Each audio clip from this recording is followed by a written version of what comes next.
Hiya, it's John from Laurel Medical again with another product education video.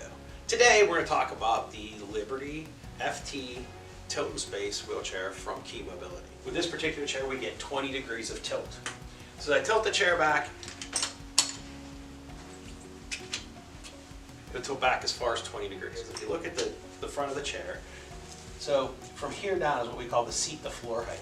So from the front down, as I tilt the chair back, the unique feature of the FT, one of the unique features, is as I tilt it back, now I maintain the same seat to floor height. We can get as low as 14-inch front seat to floor height. So let's say I've had a stroke and the left side of my body's been affected and my main propulsion is my right leg and my right arm.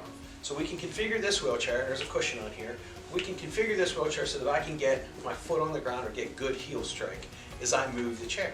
So I'm going to come across, and so now I can use my right foot and my right arm to move this wheelchair.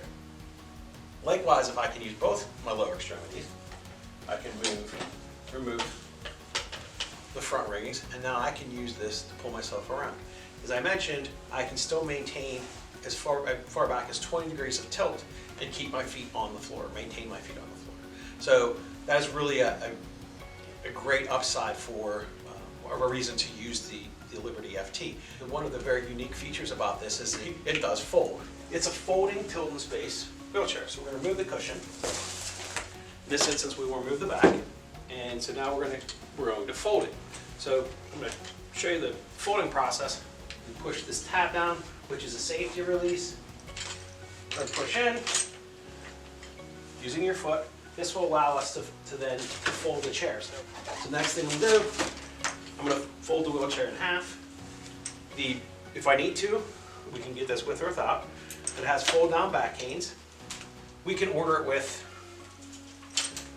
removable wheels, so you can even make it lighter and a little bit smaller to transport. Thank you again for tuning in to another product education video, and I look forward to talking to you soon. Thanks.